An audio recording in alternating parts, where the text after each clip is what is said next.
I want to just turn, though, and you'll have to forgive me, listening to the testimony has changed my line of questioning a bit, because this is very personal to me.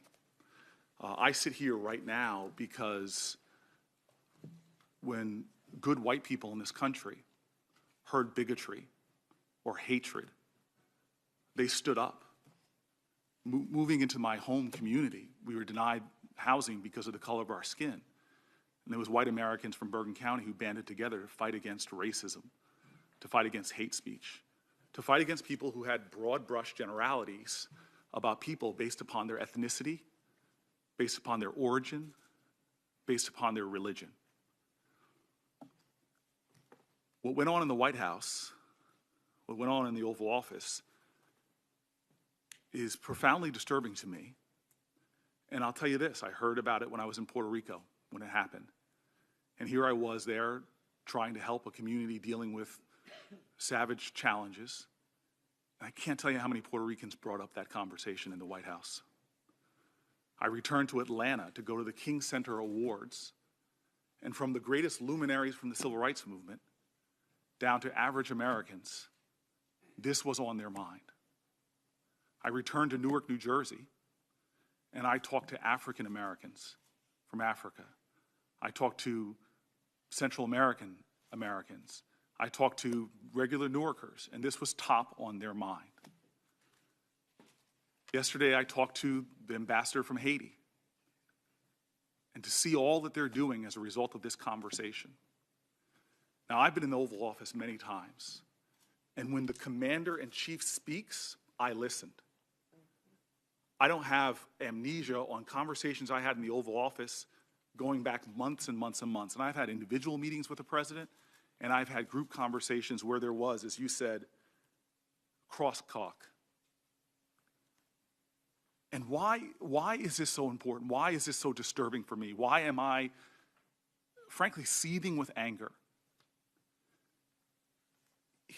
We have this incredible nation where we have been taught that it does not matter where you're from, it doesn't matter your color, your race, or religion, it's about the content of your character.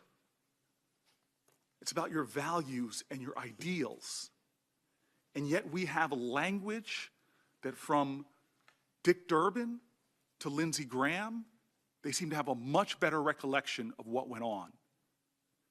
You're under oath. You and others in that room that suddenly cannot remember. It was Martin Luther King that said, there's nothing in this world more dangerous than sincere ignorance and conscientious stupidity. And so here we are in the United States of America. And we have a history that is beautiful and grand and also ugly, where from this nation to others, we know what happens when people sit by and are bystanders and say nothing.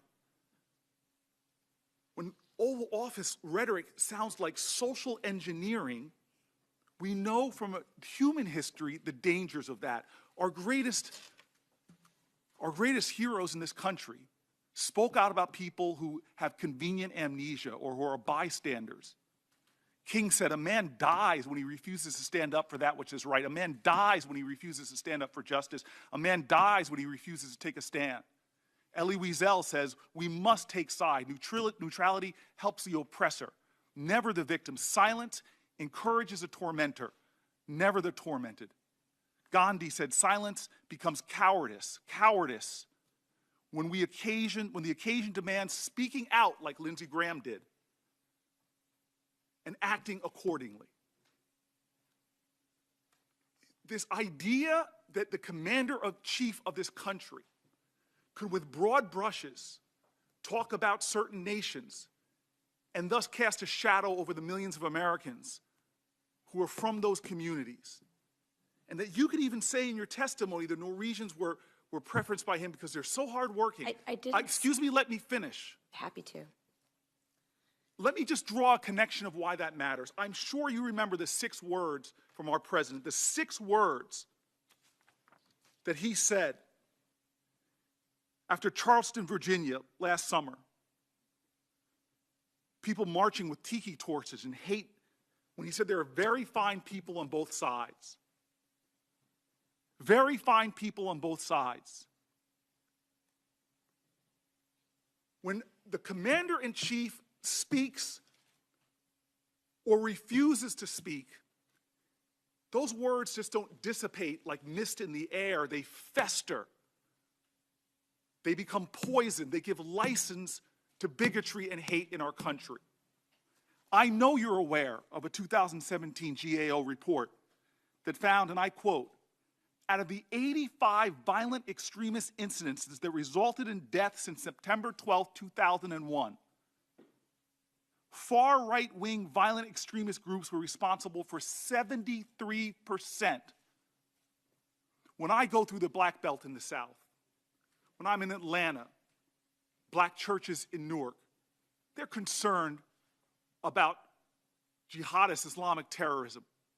We watched the Twin Towers from Newark go down. But since 9/11, 85 violent incidents, 73% were with people that hold bigoted, hateful ideas about minorities. 1 American killed in Charleston, Virginia, and dozens injured. 9 Americans killed in a church shooting in Charleston, South Carolina by a white supremacist. An American killed and another wounded in Kansas after a white supremacist targeted them for their ethnicity, saying, "Get out of my country." 6 Americans killed and 4 others wounded in Wisconsin, where white supremacists targeted individuals for their religion. The commander-in-chief, in an Oval Office meeting, referring to people from African countries and Haitians with the most vile and vulgar language. The language festers. When ignorance and bigotry is allied with power, it is a dangerous force in our country.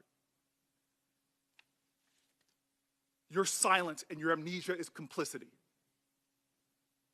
Right now in our nation, we have a problem.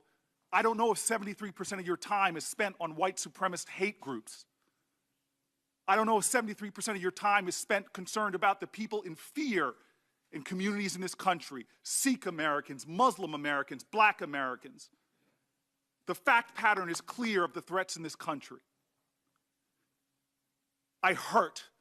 When Dick Durbin called me, I had tears of rage when I heard about his experience in that meeting. And for you not to feel that hurt and that pain and to dismiss some of the questions of my colleagues, saying I've already answered that line of questions when tens of millions of Americans are hurting right now because of what they're worried about what happened in the White House. That's unacceptable to me. There are threats in this country. People plotting. I receive enough death threats to know the reality. Kamala receives enough death threats to know the reality. Maisie receives enough death threats to know the reality. And I've got a president of the United States whose office I respect, who talks about the countries of origins of my fellow citizens in the most despicable of manner. You don't remember. You can't remember the words of your commander-in-chief. I find that unacceptable. Mr. Chairman, I'm grateful to be on this committee. I'm more than ever today happy I am here. Thank you. Thank you. Senator Graham.